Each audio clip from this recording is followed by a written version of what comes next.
Good morning, good afternoon, or good evening, depending on where you are. I hope we are all well, and welcome to the fifth edition of Experiencing PR Global Summit 2026. And this summit is in partnership with the Comms Avenue. If you're a communications professional in Nigeria, you know about the Comms Avenue. My name is Satira Osemudiame, and I am the principal consultant of Satira Media and Public Relations Limited. And this is my privilege to host you today. I hope you're all well and happy. So we need to know that we're a truly global community, and this is not incidental. Thanks to Tolu, the founder of the women Nigerian Women in PR and Women in Foundation, and it's in fact the core focus of our discussion today. Excuse me.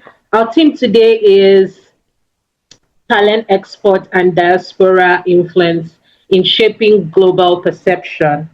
And I will tell you this topic reflects the lived experiences of many of us in this room. I know we all can, if we were asked to come out and speak on this topic, we'll have different things to say. And we need to understand also that this topic addresses how we present ourselves on the world stage and who has the authority to tell our story. So, over the next 2 hours, we will hear arguments. The reason why we are here is to hear different arguments from our debaters, and we'll hear arguments that challenge our assumptions and perspectives, and we'll also expand our thinking in this conversation. And I believe many of the things we'll hear today would resonate with us and live long after the summit is done. So I welcome you once again. And before we begin, I want you to share in the chat box where you are coming, where you're joining from today. I would like that. Oh, my name is Satira and from Nigeria. I would love to see your flag in one word. Also, what this theme means to you. So, welcome everybody. And I'm glad you're joining us today. So let me see the chat box to see those that are. I need to know. Yes, thank you. I can see somebody's joining us from Lagos, Lebanon. Okay.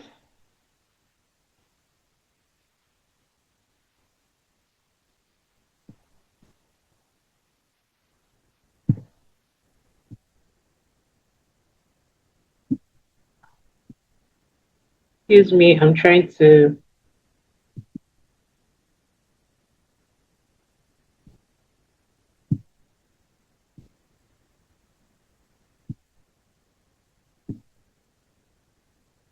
Okay. Welcome everybody. I'm so glad we are all here. So so we need to understand that this summit owes its existence to the vision and determination of one remarkable woman who I nicknamed Dr. Tolu. She established experiencing PR with the belief that uniting business leaders, policymakers, and communications professionals is what is for understanding how communications can drive economic and social impact. Over the last 4 years, the summit has brought together more than 4,000 delegates and launched complementary initiatives, including various industry publications. I can tell you I'm one of the contributors, like 2 editions, and I'm proud of that. And I know many comms professionals here in Africa have been contributors to that publication. So I welcome So can we all join me in welcoming? Hello, Yeah. everyone. Good morning. Thank you all for joining. I will just take the welcome notes for the foundation. My name is Stella Okosiboji, and I work with PRWF as the programs and membership lead. Thank you all for joining. The foundation is up to provide a platform like this, and we provide trainings for young people to push the message of public relations.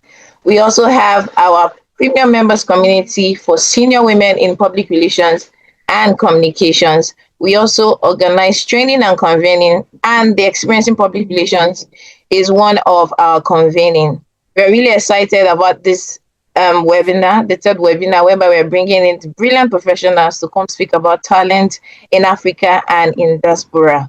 Once again, we are truly excited about the possibility, the perspective, and the insights that will be shared and learned today. Thank you all our speakers and debaters for coming on board, and to everyone that's joining us, really want to say thank you. Now we need to know that this summit is in partnership with the Comms Avenue. As I said earlier, if you're in Africa practicing PR and communications, you have heard about the Comms Avenue. And I have Damilola, who is the programs and comms manager lead at the Comms Avenue, to give us shed light on what the Comms Avenue is about and what they do. Hello, Damilola. Are you on this call?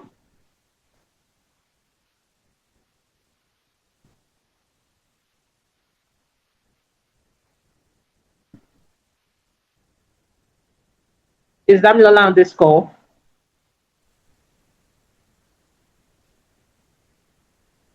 Okay. I guess she will join us. Hello, Satya. Hi. Okay, Damilola. So please, can you just repeat? Okay. Hello, everyone. Good afternoon. I'm live in Lagos, Nigeria. So good afternoon. If you're not in Lagos, Nigeria, just hello. My name is Damilola Orenchile, and I'm the team lead comms and programs at the Comms Avenue. And the Comms Avenue is a capacity building and networking platform for communications professionals across Africa.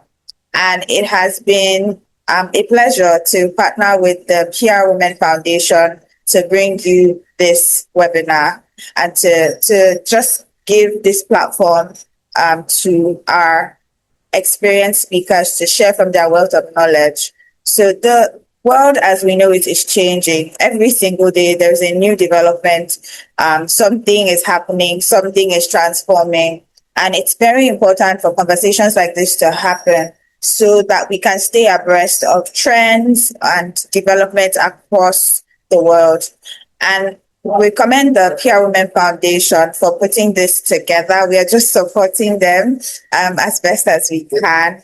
And we hope that you listen in and gain insights that can not just help you as an individual, but also as a professional within your organization and your sphere of influence. So on this note, I would like to hand over back to Satira.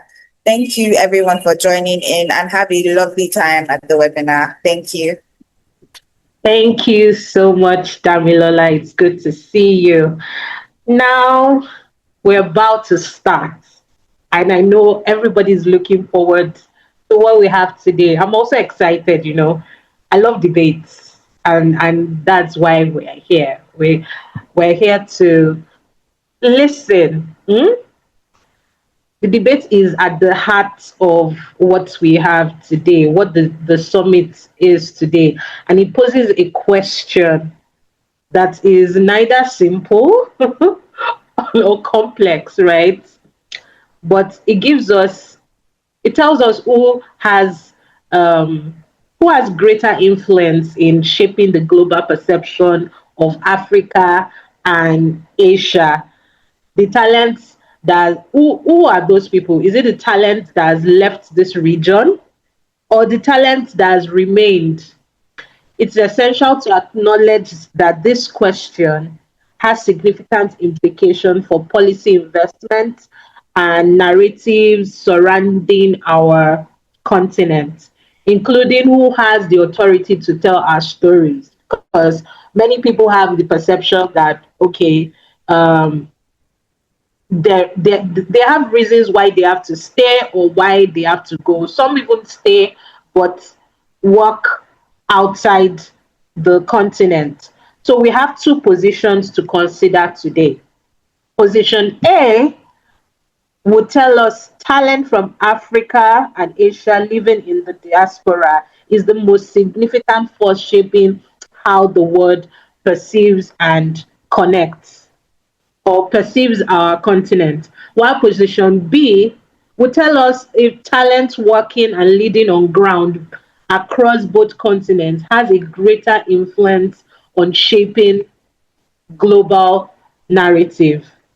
Arguing for position A is Cleopatra Kuya Goro, a strategic business advisor and executive coach with over 2 decades of consulting experience across 3 continents.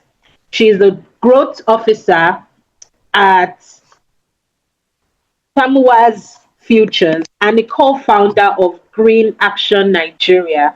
Supporting her is Dr. Folake Kofoidowo, a double board certified infectious disease physician and founder of Iyewo Healthcare. Leading the argument for position B is Tosin Balogun, one of sub-Saharan Africa's most foremost experts in strategy and insights. He serves as the head of strategy, data, and insight at WPP Media and is a co-founder of Brandversations Africa. Supporting him is Blessing Bossman, a growth marketer and business transformation expert who is also the managing director of Dere.io. Here's the ground rules. I know we are going to debate. Each lead debater will present their position, followed by their supporting debaters, who will build on reinforcing your point. We encourage our audience. Now, our audience, we need you to listen. We need you to decide which position you are for or not or against and to be active participants. If you agree or disagree, you can always engage in the chat box. So I hand over the mic now to Cleopatra. The floor is yours.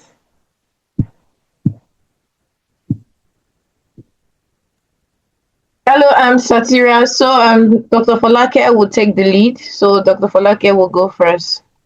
Oh, Thank okay. you. All right. So Dr. Folake, please.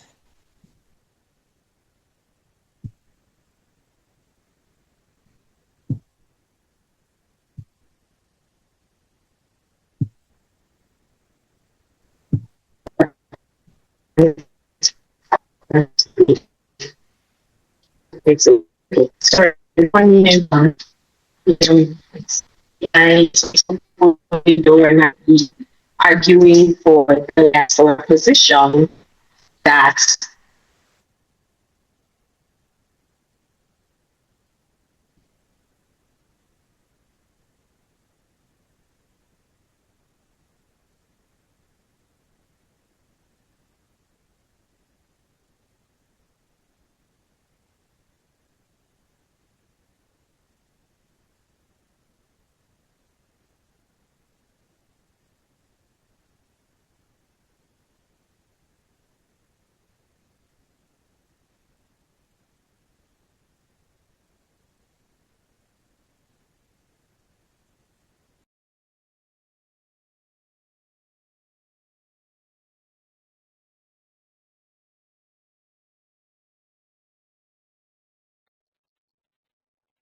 Hello,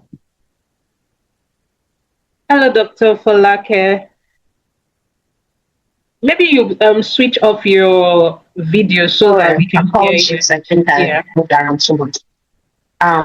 Can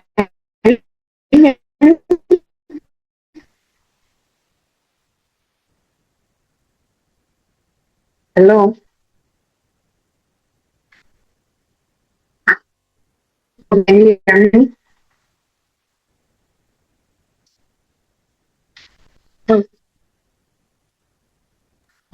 It's still breaking. We can hardly hear you.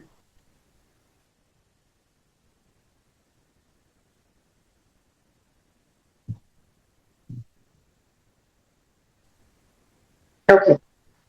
Good morning. Is this better? Yes. Okay. Sorry about that. Um, so again, my name is Olake Kokoyu. I'm a medical doctor, and I will be arguing position A that talents from Africa and Asia that are living in diaspora form the significant force shaping the perception about the country. So thank you everyone for presence. And I will start by saying that, the people of African and Asian descent who are outside the country, their countries, home countries, and the continent, they serve like the microphone. There are a lot of talented people who are on the continent and doing work, but what really translates what they're doing and augments it are the people who speak for them who are in proximity. So today I will be arguing about that. And I want us to think about proximity, right?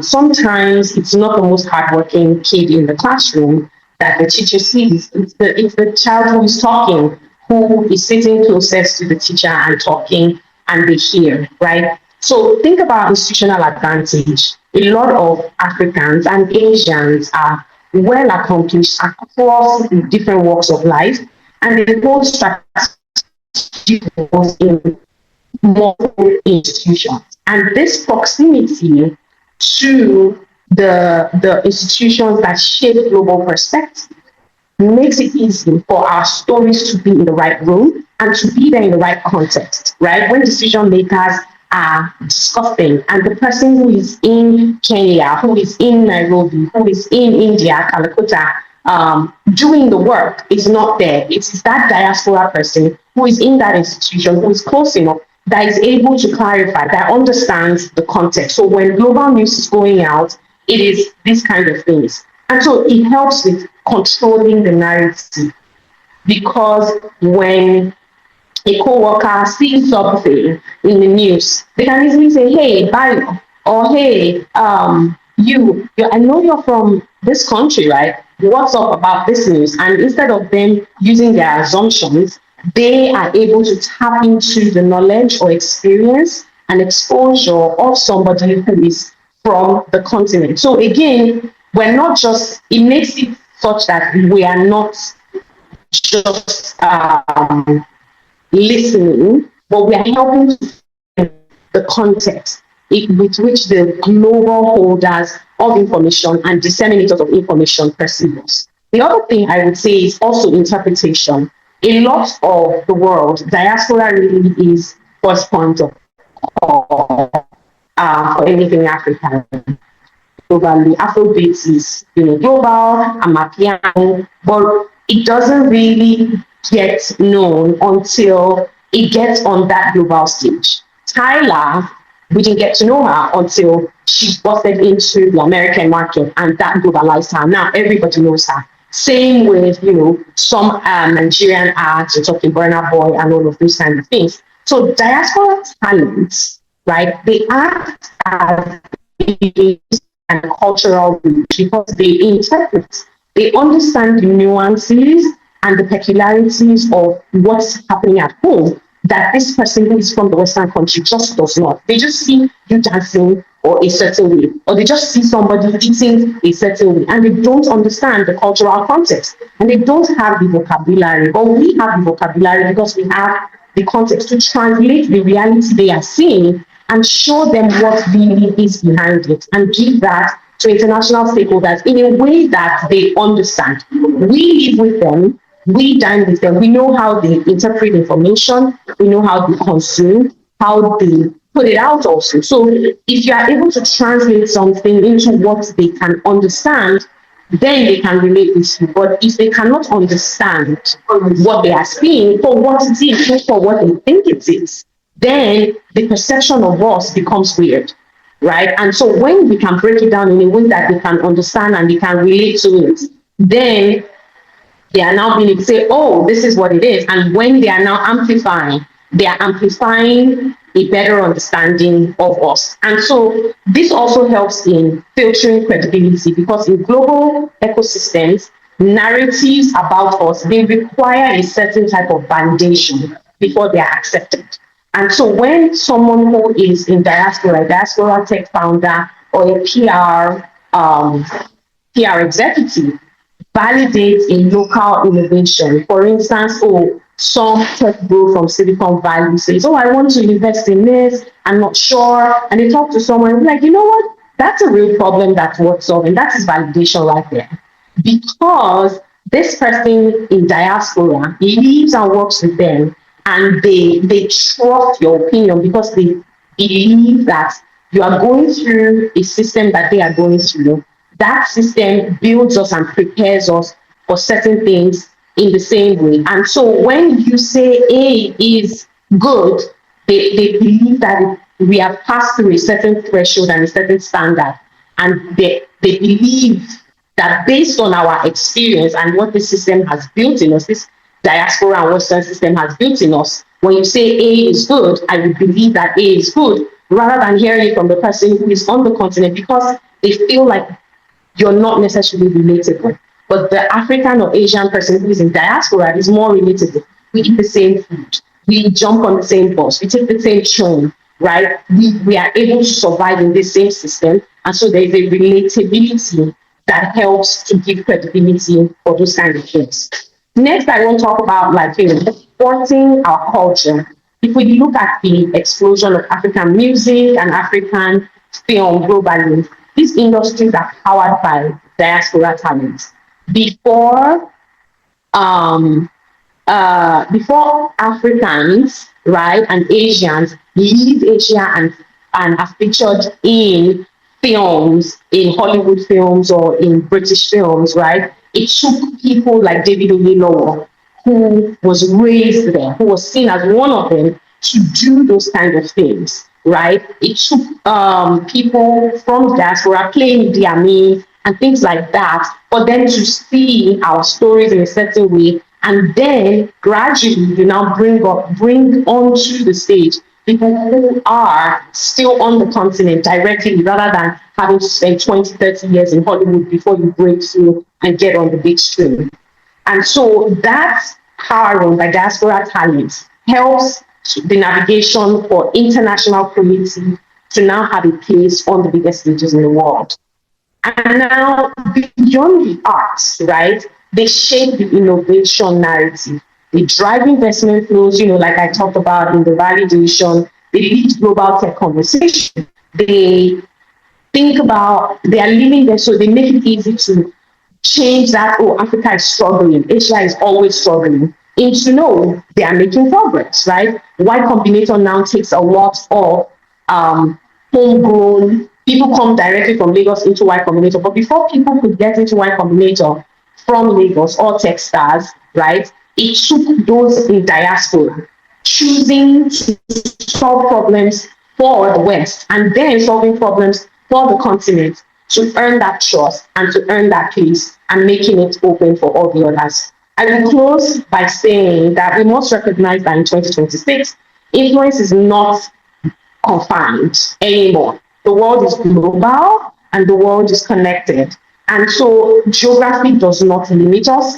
And the continents of Africa and Asia, both continents, they have the raw talent and the story. But the diaspora provides visibility and validation. I know the debaters for opposition will come and talk about what happens on the ground. But I will tell you that yes, the work is the work, but you have to be recognized for the work, and you have to be able to translate it into ways that people can understand, people who will receive you can understand. And because perception of that work has to be managed and projected by those who are on the global frontier. And it is when we now project that it makes it easy for us to open the doors for our brothers and sisters on the continent to come. So perception really is the currency of the global stage. It is not just who you are, it is what people think you are, right? On the global stage. And diaspora is the bank that helps us to spend in being properly perceived. The diaspora are the interpreters, they are the validators, and they are the most significant factors that shape how the world sees us, hears us, and respects those of us from the continents of Asia and Africa. Thank you very much.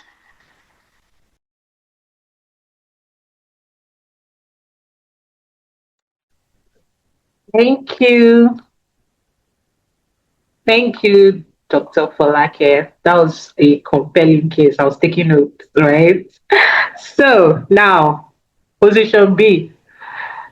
What do we have to say? And I'm going to call on Tosin Balogun to come and speak for our position. So is Tosin on the call? Yes. Yes, I'm here on the call, live and direct. Oh. How are you, Tira? I'm fine. So what do you have to say to this? Okay. Yeah, really interesting. I'll start this way. My name is Tosin Balogun, as I've been introduced. I'm here to defend the position about how the talents there are in African continent, that are on the ground in African continent, they are more important in shaping global perception of Africa than talent in the diaspora. And for me, the conversation really, it's not just about visibility. It's about who has more influence on both sides of the divide, right? But I think there is a very important clarification that we need to make as I start this debate. And that clarification is that we need to distinguish between reflection and light, right? My opponents just argue about diaspora carrying the greater influence because they are visible on the world's biggest stages. I hear words also around, how people in diaspora, they are also validators. But I think it's a confusion about, that distinction that is about the light and the reflection, right?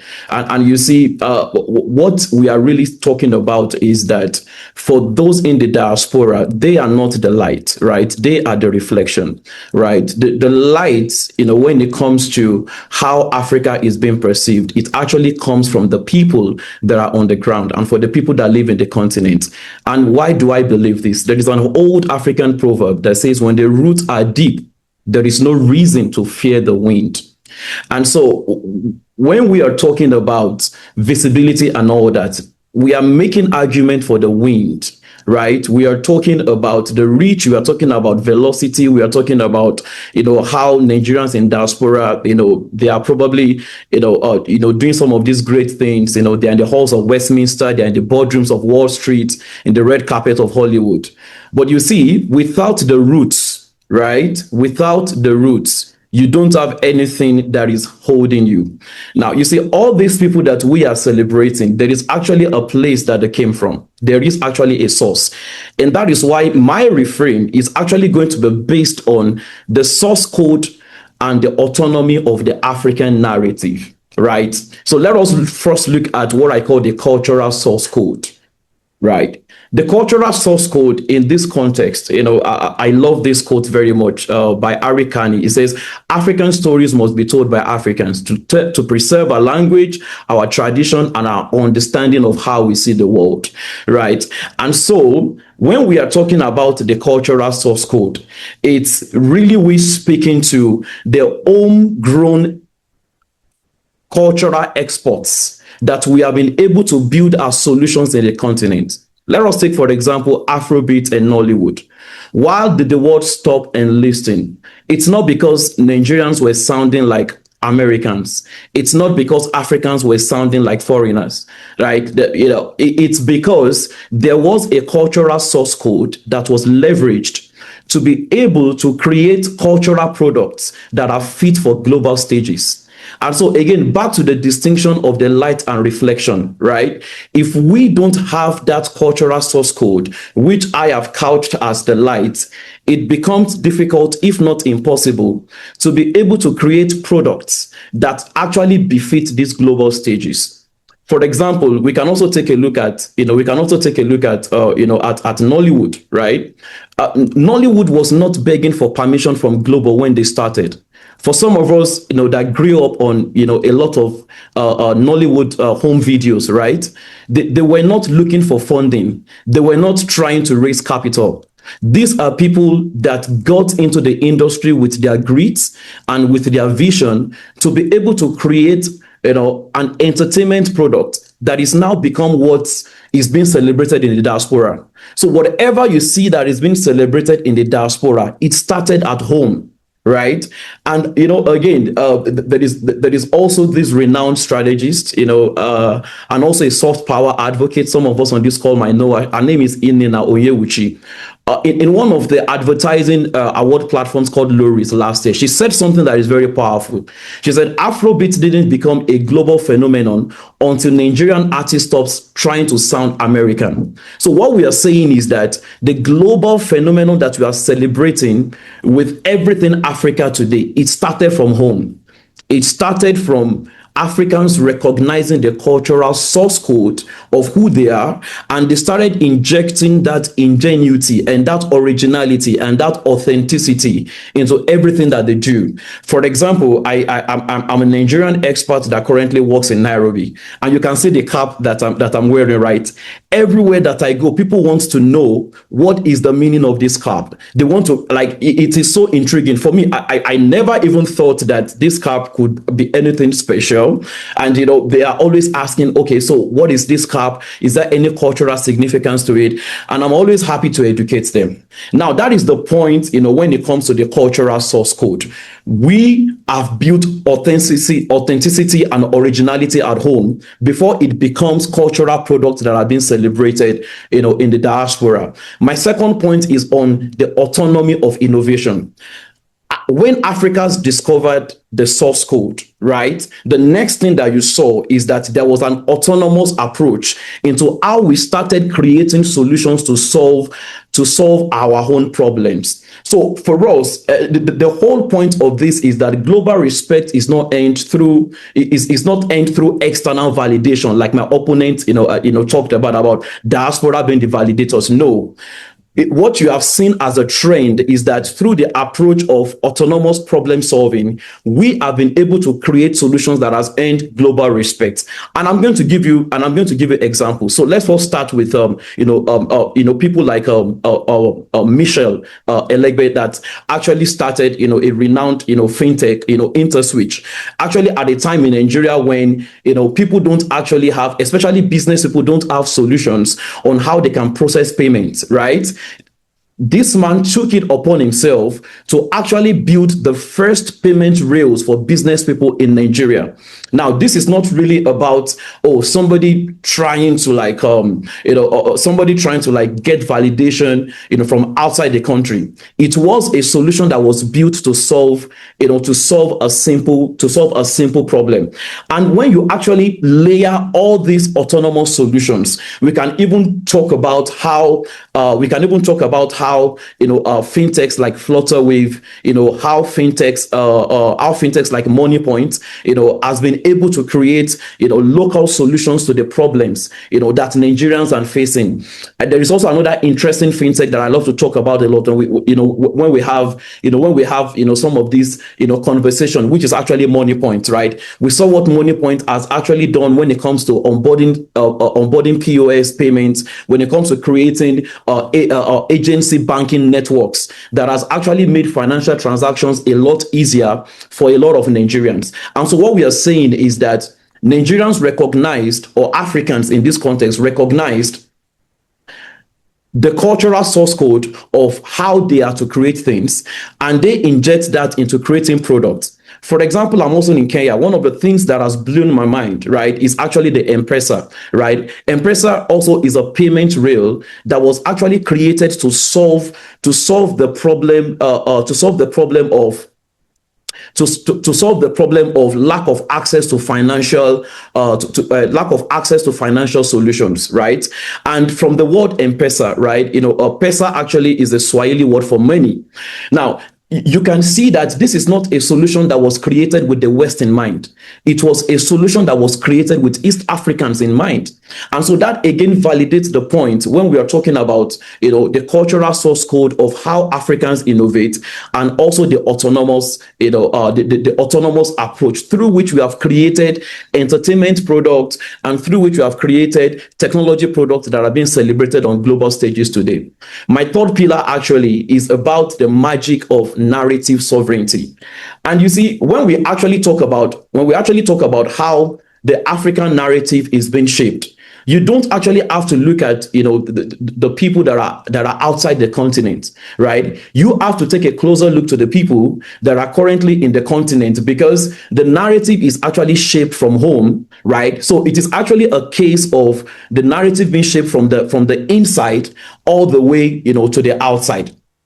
And why do I say this? For example, there are certain solutions or certain platforms that are coming up, like AFCFTA, right? Which is actually a brilliant initiative of the Afreximbank and also of the African Union. Now, what is this initiative about? This initiative is about bridging the borders across African markets. And it is actually about the fact that Africa is a 1.2 billion person market. You can't ignore the potential and the voice of 1.2 billion person market with a combined GDP of $3.4 trillion when it comes to narrative shaping. We can't say that it is actually about, it is actually about what is coming from the diaspora, right? Which, when you actually look at the numbers, it actually pales in comparison. And so for us, it is really looking about how what is happening in Africa is actually very, very, it's actually very, very transformative. And what is really happening in Africa is actually an influence that is shaping the perception that is being perceived on the global level. There is also another interesting quote, right? By a wonderful author called Brian Jackman. He said, "Africa changes you forever, like nowhere on earth. Once you have been there, you will never be the same. But how do you begin to describe its magic to someone who has never felt it?" And that is actually the problem that starts, right? When it comes to how our perception is actually being shaped, right? It's really talking about the fact that for those of us that are in Africa, we are the ones that feel it.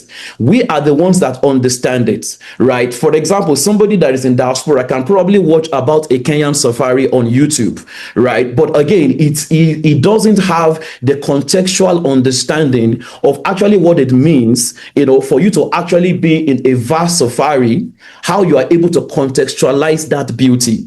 And so we can't actually underestimate the importance of the people on the ground, like my opponent has said about about the works on the ground and all that. We cannot, because that is actually how you are able to contextualize the whole situation, especially when it comes to the magic of Africa perception. For example, a couple of months ago, one of the popular American live streamers called iShowSpeed, he actually did a tour of Africa. And we can actually see how powerful, and how inspiring what he started talking about and the places he started going with the live stream, talking about where he visited in Ethiopia, talking about where he visited in Kenya, talking about visiting Lagos in Nigeria. And a lot of people started coming, and most of the comments was around a single thing: we never knew Africa is this beautiful. So what we are saying in essence is that the magic of the narrative sovereignty of Africa is actually shaped by those that are here, right? Because if those things are not being shaped here, there is nothing that global is going to talk about. If Africa has not taken time to build its magic and to build its beauty, iShowSpeed, who is a live streamer, is not going to have anything wonderful to stream about. And so for me, in conclusion, The narrative is actually very, very simple. When it comes to shaping African perception, it's about the source code, the cultural source code, right? As a popular adage once says, that charity begins at home.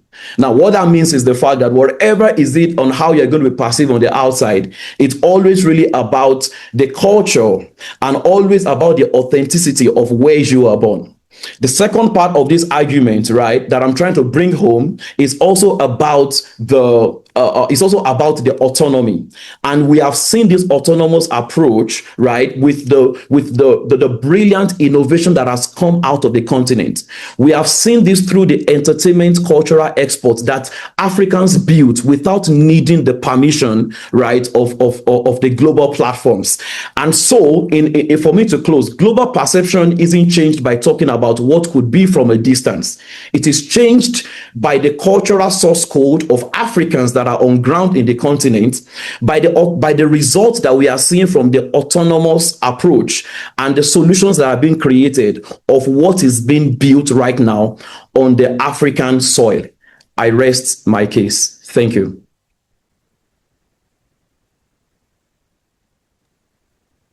Thank you, Tosin. Thank you, Tosin. If there's something I caught on is about the cultural source code. You kept emphasizing that. Yes. So, to my audience, what do you all think? Are you with Dr. Folake, who said that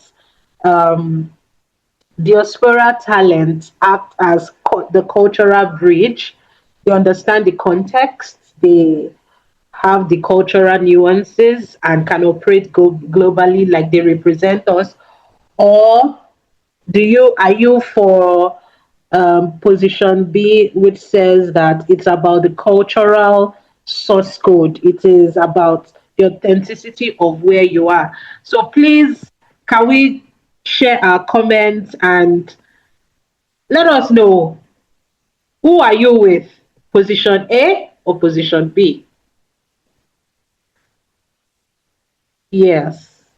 So now we are going to, I want to see our comments. Somebody said, Tosin, amazing argument on both sides. Yes, I agree. I agree.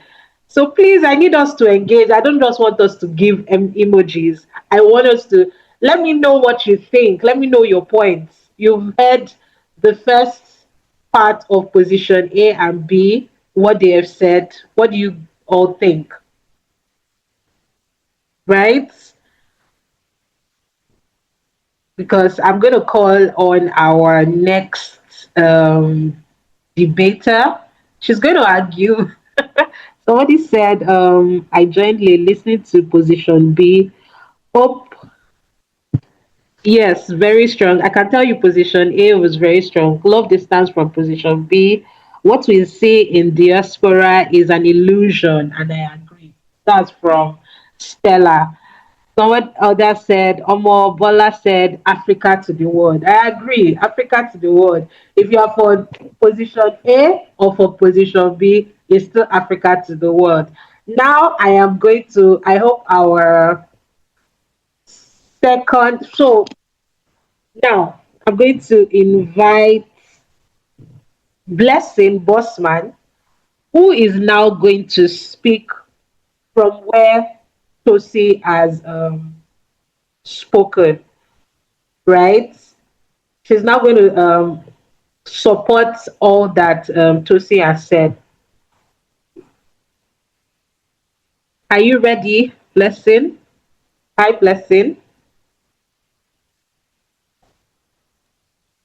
Yes, I am. Hi, Satira. Good morning, good afternoon. Good afternoon, everybody. My name is Blessing Bossman, Managing Director of Dari.io.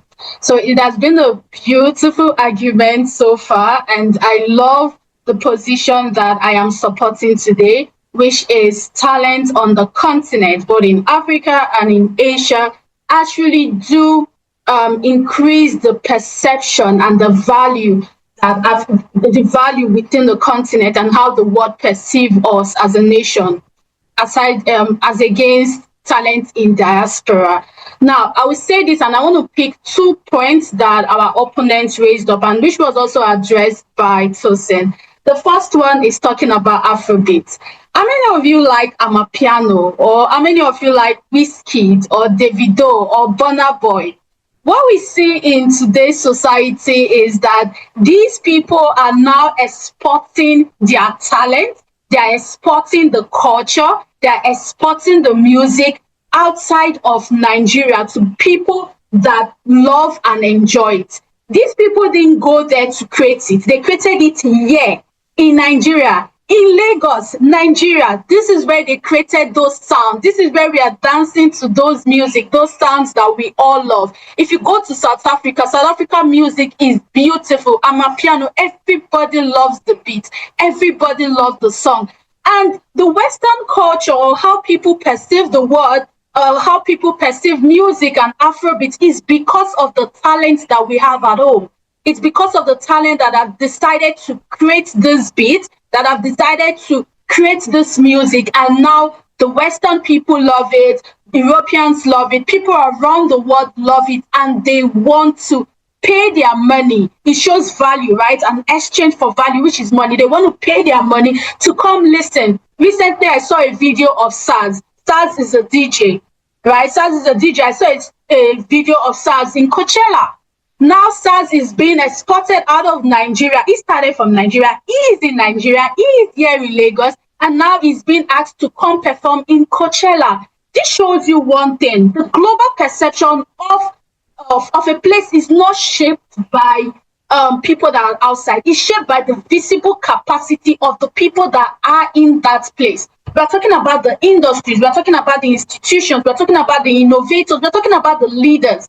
When you think about people that are doing amazing things in the world, when people are talking about Africa, they're not talking about people that are living in diaspora. They're talking about people that have built here in Africa. They're talking about people that have built in Asia. They're talking about people like Dangote. They're talking about people like Tony Elumelu. They're talking about Tosin. They're talking about Money Point. They're talking about Flutterwave. Here in Africa, we noticed that we had over $4 billion in startup funding as of 2025.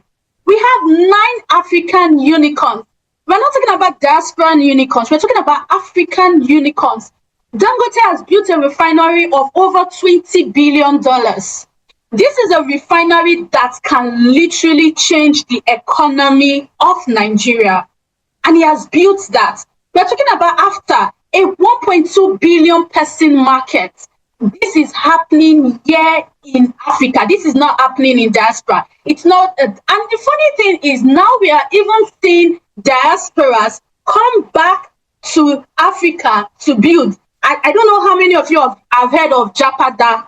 Japada is a new concept where people who have left the country are coming back into the country because they see the value in the country. The company that I currently work for, my boss was in the UK, but now he's back to Nigeria because he sees the value in Nigeria, he sees the potential in Nigeria, he sees what can be done in the continent, what can be done in the country, and how we can literally grow and build.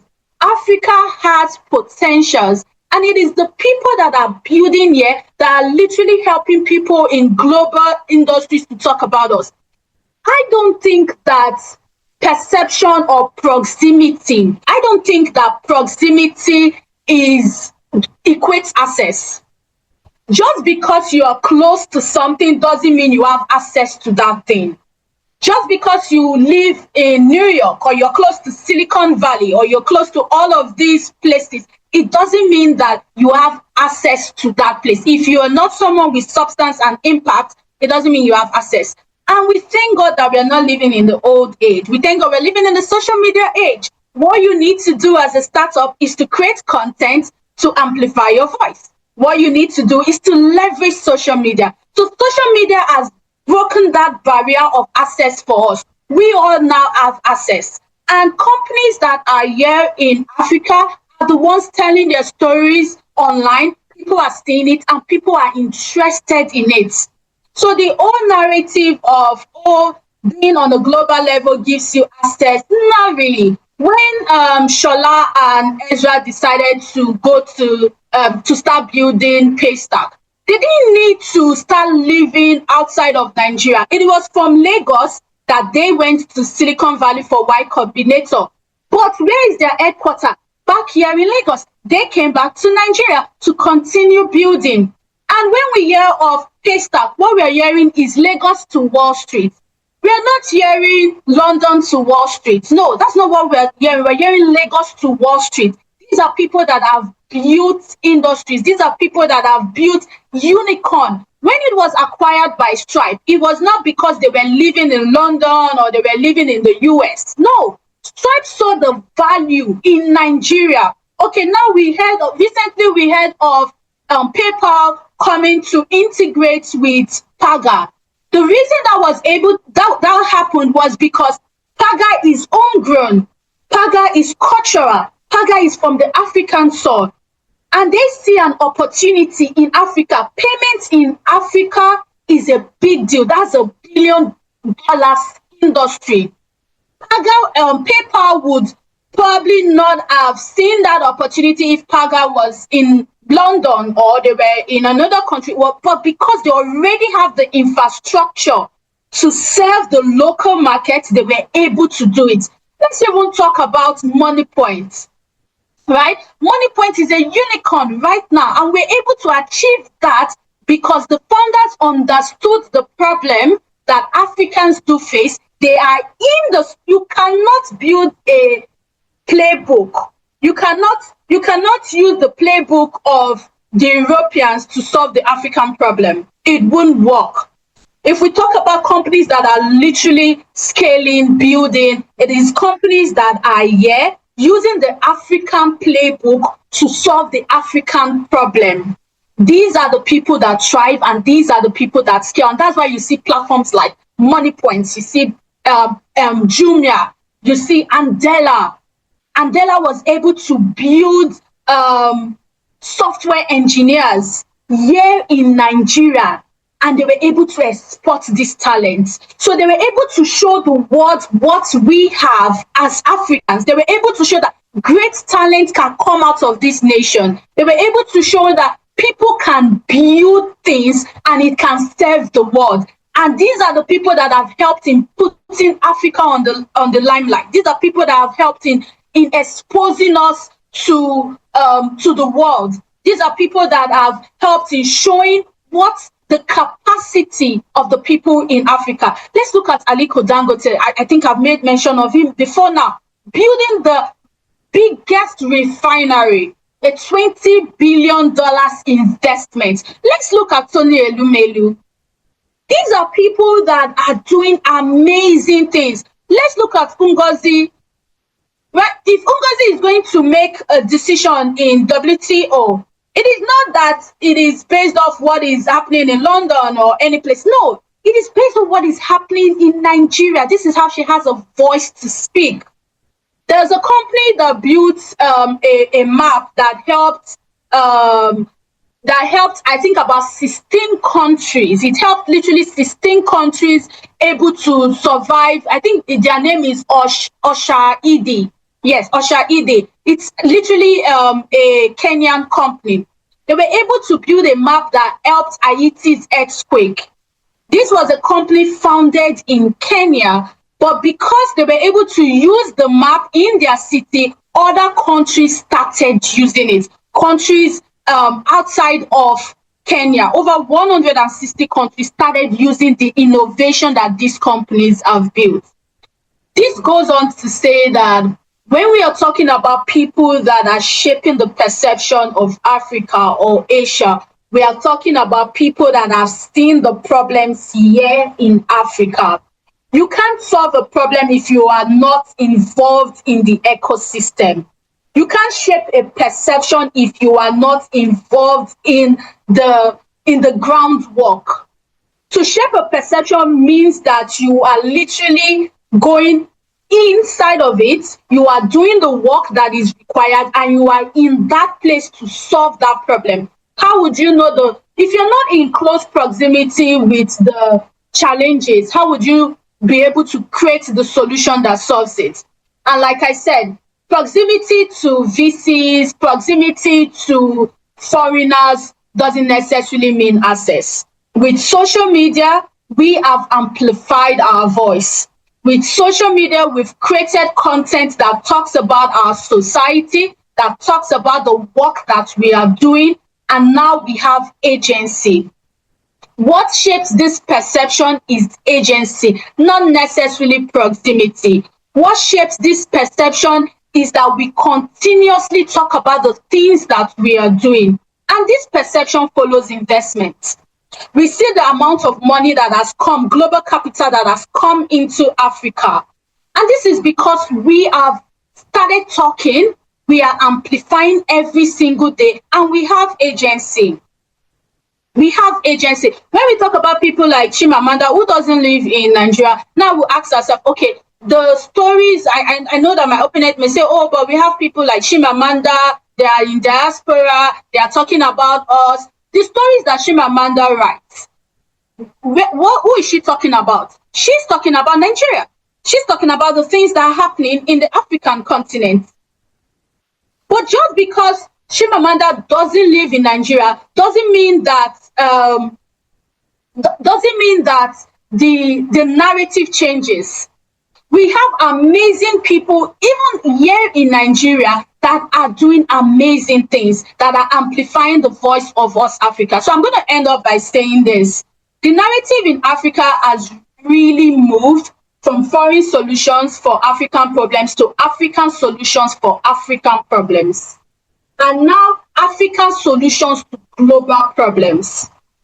We Africans are not just creating for Africans anymore. We have started creating for the global world. We have started creating for the global economy. And I bet you in the next 3 years, in the next 2 years, in the next 5 years, the companies that are in Africa that are shaping how things are going to be done, you would literally see them become more scalable, not just in Africa, but you see them across the world, across the globe. And these companies started from where? Here in Africa. Thank you very much. Thank you, Blessing. Thank you so much for that argument. And one thing I would say is, you said talents in Africa have helped show the capacity of Africa. I believe Cleopatra is ready. She has listened to everyone's arguments and position, and she'll be supporting position A. So Cleopatra, the floor is yours.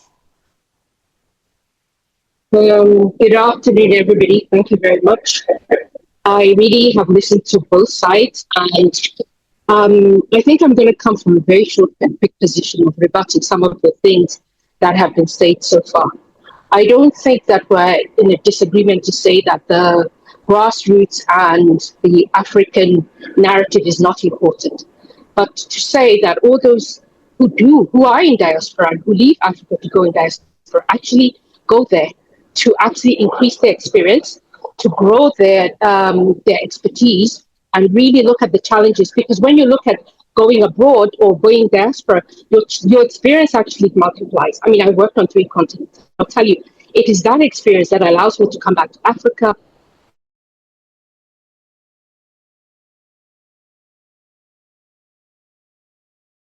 So there is an element of the positive that when we go there, we do become experts, and we do actually benefit in terms of that proximity to diaspora, that proximity to all the organizations that give us the challenges and the things that we want to learn. So that's really my first point. The second point I was looking at is talk to entertainment industry. Yes, we can be here creating what we create, and it's great and it's wonderful. But that collaboration of all the musicians with the diaspora is actually what gave us that exposure. So it is, we can make music, and we do have a lot of musicians, but the few that actually do go out there and collaborate actually become big. And then when they're there, that's when they start to tell the story of Africa, and that light is shining, not from sitting here, unfortunately, no matter how you'd say that, okay, we have social media, but the point is not that social media helps us that shining that light. It's the fact that those musicians, Burna Boys and them living in London, exposing themselves to the industry is what actually shines light on African music and creates that economy that we the one about diaspora being all the, we talk about the different money wallets and all the organizations that have started in Africa who are actually being pushed by those in diaspora. When we talk about the economic contribution of those in diaspora in terms of money transfers, these organizations could have not have grown with those people in diaspora actually using those services and actually sending and contributing to the economy here in Africa. So there is benefits of us being exposed and being there in diaspora and actually understanding. And a lot of this talent that you're saying, okay, they are born here, but they still need that exposure to diaspora. They still need to go out to Silicon Valley to actually gain that capital. And half of the time, some of the captains that you talk about who are captains of industry in Africa, there are many diaspora captains. But because we are only counting the ones that are in Africa, so you say 9 unicorns, talk about all the unicorns that are in diaspora that are not getting that type of media because we are concentrating only on the Africans in the diaspora. There are plenty unicorns who are in the diaspora, who have created big businesses, who are doing great things. But because we're not shining the light, which is unfair, but this is what we're not doing. We're not looking at those who are not sitting on ground in terms of exposure and giving them the media that they need so that we can celebrate them too. The final one was to do with, sorry.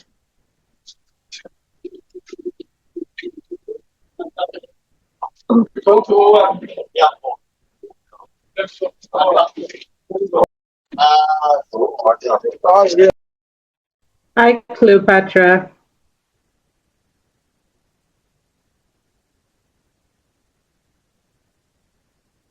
Hello, Cleopatra. Are you still on the call?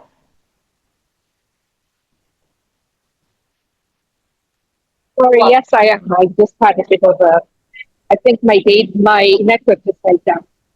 Okay, so yeah. So I spoke to the element of unicorns. I spoke to the element of the diaspora and their proximity to all the knowledge and expertise that we gain by being in those areas. And we bring this back. Well, this is the final point I wanted to make. You talked about the Japa people coming back.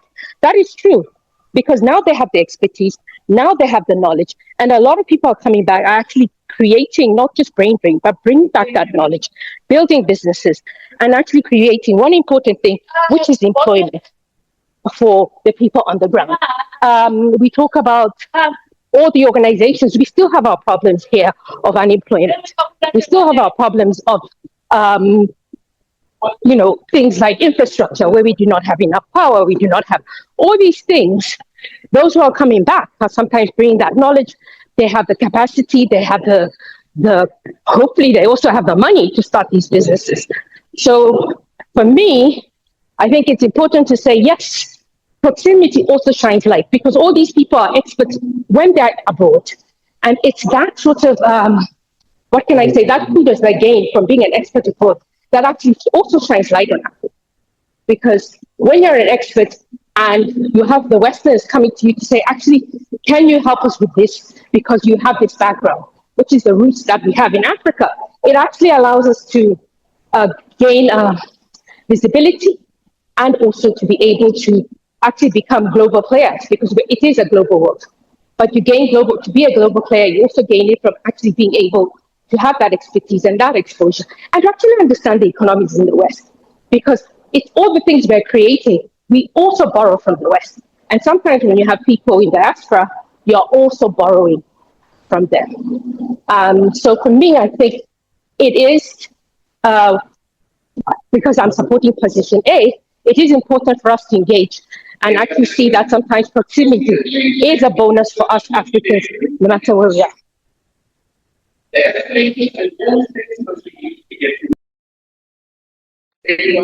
Thank you.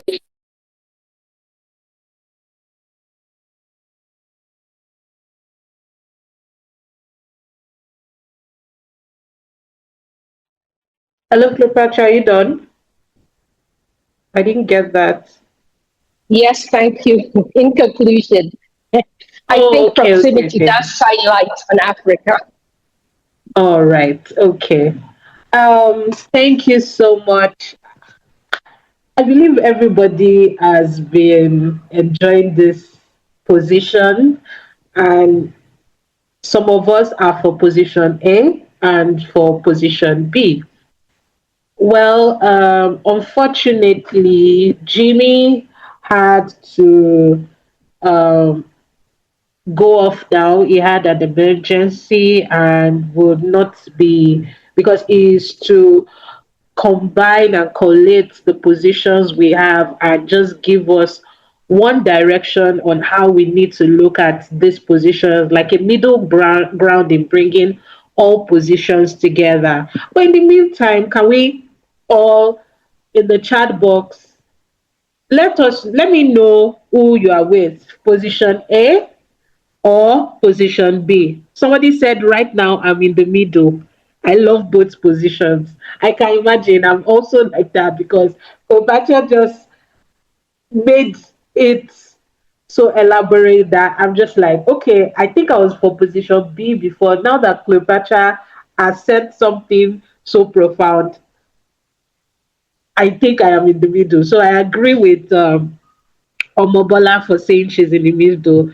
Somebody said I'm with position B. Um, so can we all take a poll? There's a poll right now. There's a poll right now. Which team delivered a more compelling and convincing defense? Is it position A or position B? Somebody else says, I cannot take a side. I can imagine. But we need to take a poll because we need to, at least for this debate, we need to have a winner. So we need to take a poll. So, but I can tell you position A and position B have been so compelling. Unfortunately, I can't vote. I'm the host. So I know who I wanted to go with, especially from the last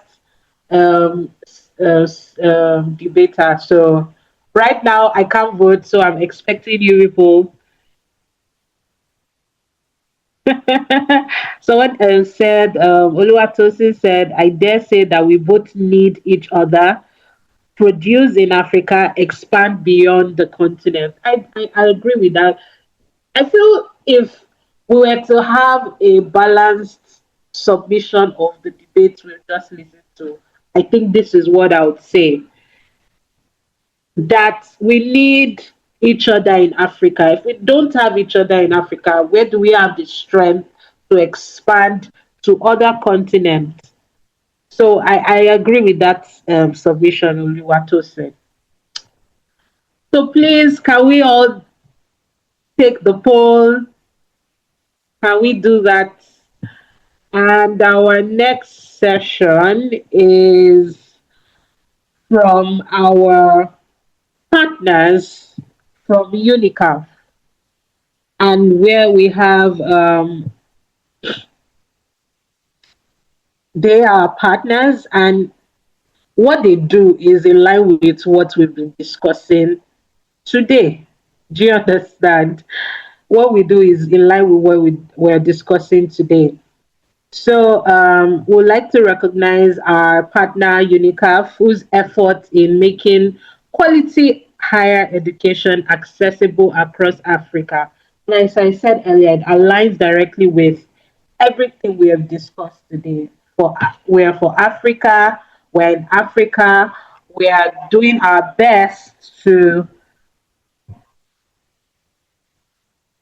we're doing our best to ensure that Africa is united. And for this session, I will be calling Anna, the senior marketing manager of the senior marketing manager. Anna, you're welcome to the summit. Thank you very much. Thank you very much. Please confirm that you can hear me. Yes, we can. We can. Okay. Thank you very much.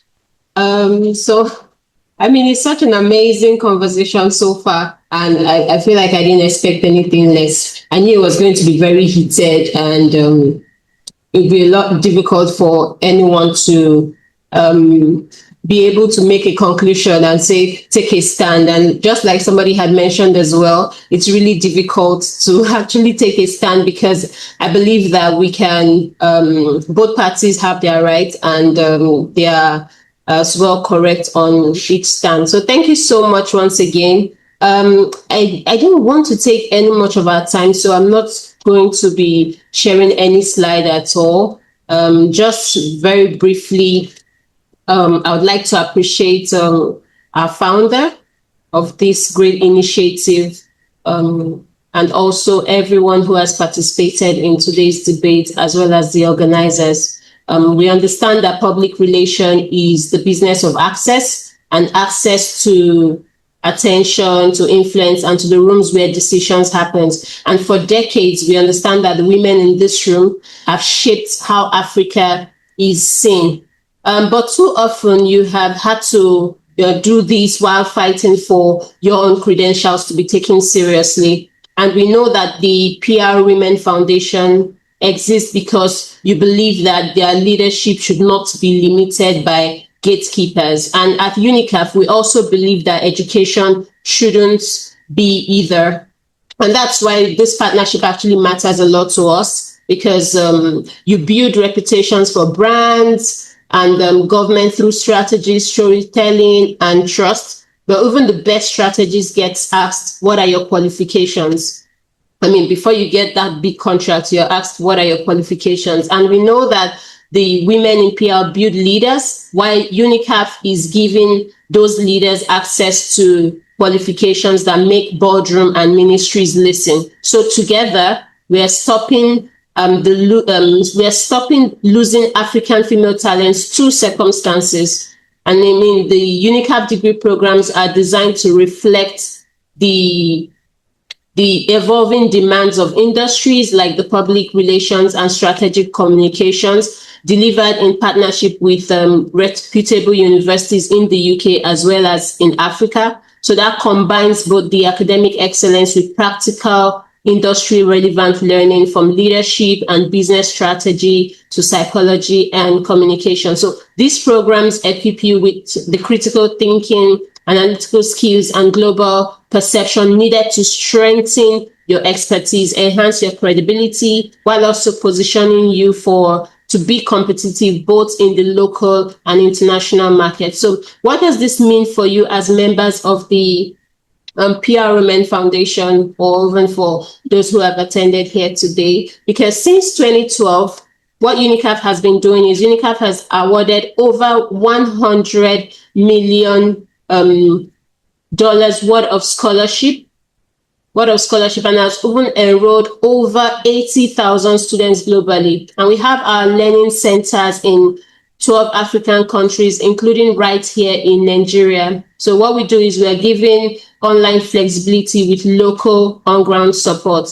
So also with our monthly admission, you can start at any time of the year.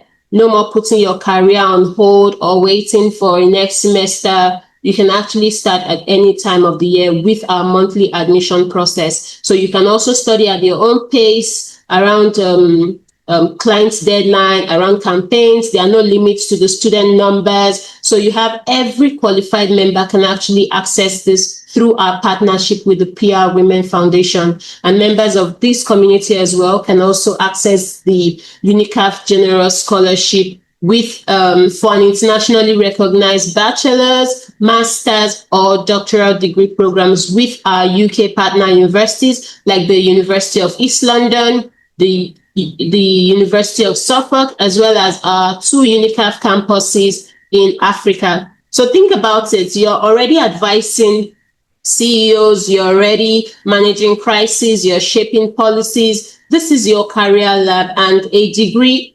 is able to help you translate this expertise into credentials that the global market would actually respect. So without pausing your practice, without relocating, without taking on any debt, you're able to now match the earning power. We have a flexible payment plan also that covers that helps you cover your tuition fee at affordable rates. And our scholarship program also lets you earn that degree at the fraction of the cost. So the same value as on-campus students. So the same certificate earned by on-campus students in the UK will be the same certificate that you would be earning from the comfort of your home here in Nigeria or in any African country that you are in. So I have seen PR women become agency owners. I've seen them become ministry advisors and global consultants. So imagine doing all of that with an internationally recognized master's in international business management or in business psychology behind your name. I mean, that combination is what changes your fees, your charge rates, and your influence as well. So don't just take a business card today and move on, or don't just have knowledge of what UNICAF is. If cost, time, and location has ever made you shelf your postgraduate plans, the barrier ends today, because after this section, or just right after I speak, we would I would request for the link to be shared on the chat box. So if you're interested, it takes about 5 minutes for you to fill in your details. So we'll just share the link in the chat box. And then if you're interested, you could just click on the link and register to be a part of this. So in proud collaboration with the PR Women Foundation, promises to elevate the voices of our members with strategic communication. So UNICAF also promises quality higher education without borders. So when professional excellence meets educational access, we don't just change the individual career, we change Africans' communication leadership, what it would look like in another 10 years from now. So once again, my name is Anna Gabriel Oba with UNICAF Nigeria, and thank you for leading the narrative.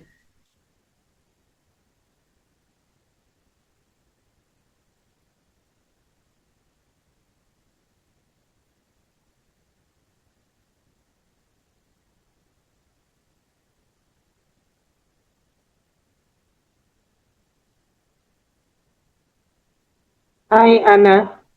I believe you were done, right? Because my internet got interrupted. Oh, yes, All yes. right. I just Yeah. want to, so I don't know if it's okay. I can share the link for anyone who is interested. I could just share that in the chat Yes, you can box. share it on the chat box. Yes. Okay, thank you. Please do. Please do. I hope we are all having fun. Thank you, Anna, for that. Yes, we can see the link. So if you're interested, we all listen to what Anna said. If you're interested, please go ahead. As the position, the polls, we are seeing the polls, and Team Home and Team Diaspora. Who are we for? But we need to understand that there are no wrong right answers. We are just trying to understand who, like, what position do we take and why are we. So most of us that chose position B and A, can we tell us the reason why you chose that position in the comment section? I know there are people like Vincent who feel undecided, but those of us who have picked a position, what do you think? Please, let's go ahead. And now we are in our networking session. Please, aside from you telling us what position and why you picked that position, can you all share your full name and your LinkedIn URL so that we can connect? That's the purpose of why we are here, to listen and to also connect. Somebody can be your business partner tomorrow or collaborate with you on a project or even be your travel partner. So who knows? So please, let's engage. I would start. As you all know, my name is Satira, and I'm the founder of Satira Media and Public Relations. I'll be sharing my LinkedIn profile. So please, let's engage. I want to see us share our LinkedIn profile? Please, let's do that. I can see some of us are already doing that.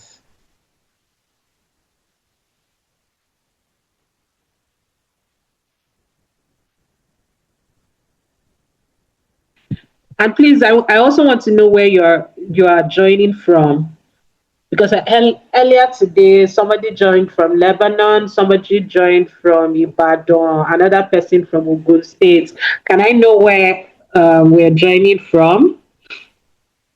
Maria Egujobi, nice connecting with you.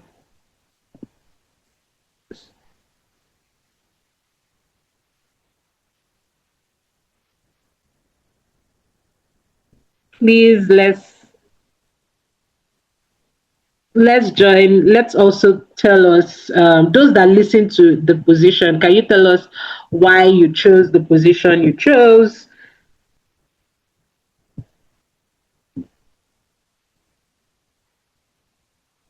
Oh, John from Gabon. Nice meeting you. Dr. Joy from Abuja. I love this. We have Imabong joining from Nigeria. Oh, that's good. That's good. That's good. When Lulu said, I would say it is not either or, but that both are required. While a large burden is on the home team to build, there's also the need for the diaspora to scale the African perception. Ooh, I agree. I need more submissions. Yes. Satira Osemudialme is hosting you from Nigeria. So let me add mine too.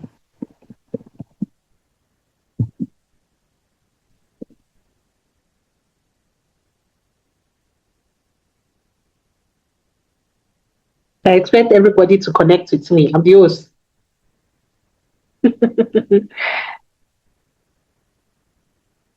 Hi, Omo Bolaji. You're calling from Nigeria. Yes, welcome. We have Oluwatosi Mary from Ogun State. That's good. That's good. Anna from Abuja.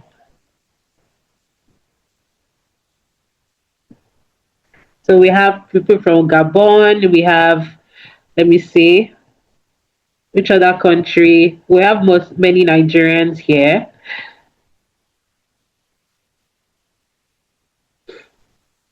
Someone is Edose from Port Harcourt. Oh, welcome, Edose. So while we chat, I would love to call Tolu to give us our final charge. The founder and convener of Experiencing PR. Welcome, Tolu. Satira. Hello, everyone. Thank you so much for joining us today. I hope we've all had an exciting and interesting time listening to the very compelling debates of our debaters. Excuse me.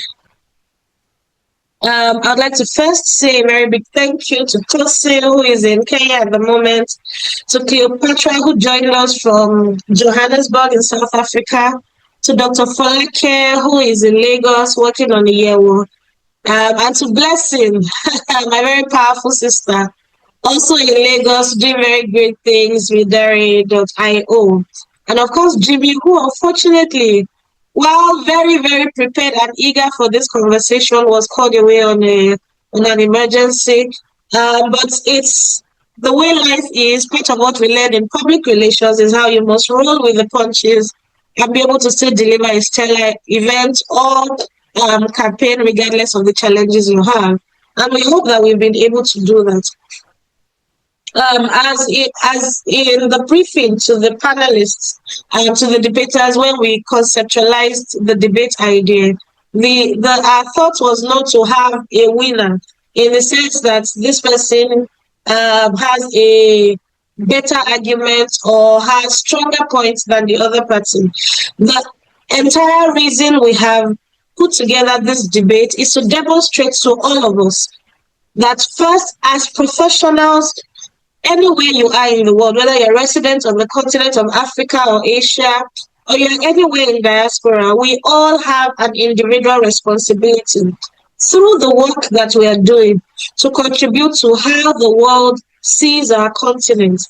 At the foundation, our focus is on amplifying the work the impact that public relations can have on economies and businesses. And so we're not a public relations focused conversation. It's really a conversation for business people. And through this debate, what we aimed to achieve is to demonstrate how individual professionals, wherever you are working, whether you're in oil and gas, whether you're in the media, whether you're a creative, whatever sector you find yourself, working on the continent or outside of the continent, you have a responsibility to play in how the world perceives our continent and all of us. Because whatever way the world sees us, when the world is then interacting with us, they carry that perception and that thought in their mind as they interact with us. It determines how much foreign direct investment our respective continents can attract. It determines how well priced our services can be.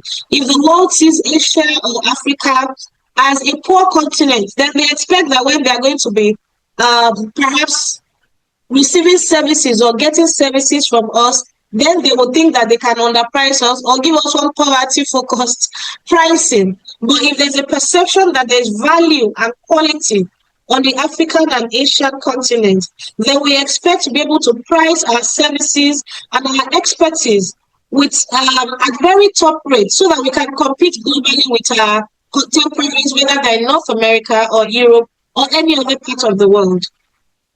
We're very grateful to everyone who has joined us across all the continents and countries today. From our registration numbers, we saw that we had participants from 12 countries. That is so exciting. One of the things we really also wanted to achieve with the Experiencing PR Summit for 2026 was that we will make it a global conversation. And with this debate today, I think that we've been able to tick that box, but more importantly, to leave you with the mindset that you are responsible for how the world sees Africa. I am responsible for how the world sees Africa. Collectively, it is our joint responsibility to make the world see that Africa is not a dependency nation. We are not a beggarly nation. We're a continent. We're a continent of very great people with brilliant ideas, with incredible stories that the world needs to listen to. And both teams from our debate, they have shared very compelling points about the value that Africa brings, whether it's in terms of our innovation from creative to professionals, and also to finance products that we have developed, and also from the perspective of the diaspora, leveraging access to global platforms to tell these African stories. All those parts are important. You are important. I am important. All of us collectively, we are responsible for how the world sees and talks about Africa. I hope that you'll take this responsibility very seriously. I hope that with your participation during this webinar today, you begin to see how you can better align yourself to this global movement of how we want to improve the perception of how Africa and Asia is conceived and interacted with globally. I want to say thank you to Satira for hosting this session for us. Thank you especially to our partners, the Comms Avenue, for doing an incredible job and just making sure that we deliver this against all odds. We're incredibly grateful. And to the team at the foundation and our event partners, Most Run Communication, I'm really grateful. I know that we've had a lot of sleepless nights. And honestly, I'm just waiting for this session to close so I can leave. It's been a very tasking period. But thank you so much. Thank you also to Hannah at UNICAF. They've been our partners for a couple of years now, and we're so excited to have you with us going forward. Thank you all, everyone across all the countries. I will see you at the next Experiencing PR Global Summit. Thank you so much. Satira. Thank you so much, Tolu. Thank you. We love, I believe everybody has one or two things to say about this webinar. And those that have asked if they can get the recording, don't worry. This session will be uploaded on YouTube and you will be notified when it is uploaded. As we continue to, let's also, because I can see somebody from Kenya, I can see somebody joining us, yes, from Kenya. So let's keep engaging. Let's follow. Let's connect with one another on LinkedIn. As I call Stella. Stella is the programs manager for the Nigerian Women Foundation.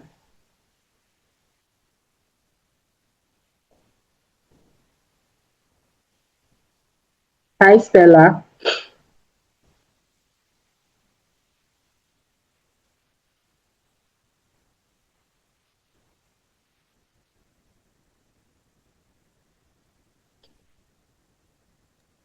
Hello, Satira. Thank you so much. It has been a really, can you hear me? Just confirm you can hear me. All right, thank you all so much. It was a really insightful debate and I've learned a lot. I am definitely for Team Home and Team Diaspora because definitely the talents are cooked here and we export very great talent in Diaspora. So I really want to say thank you to our debaters, to our host, and well done on the great work thus far. Thank you to our debaters. Thank you to all our delegates that are here. We really appreciate you. The Public Relations Women Foundation is really excited, and it is our vision to push the message of public relations that is not just a function, it is important for strategic development across the globe and emerging markets. So again, the Experiencing Public Relations is one of the ways we want more business people to know about public relations, to talk about the impact of public relations and how public relations have helped push their businesses to greater heights. Once again, thank you all for joining. And my name is Stella, and I am the Programs and Membership Lead for the Foundation. Thank you all very much. Please enjoy the rest of your day. I will be sharing the video recording, the YouTube link to everyone that registered so that you can go back to it and maybe take a scene or two to post on LinkedIn and talk about the webinar. Thank you all very much. Thank you, Stella. Thank you, everyone, for joining us. And we hope that when the Nigerian Women in PR Foundation calls on us again, we will join Public Relations Women Foundation. I'm sorry, I apologize. Public Relations Women Foundation. When we call on you, you would respond to us. Thank you so much and have a great day, everyone.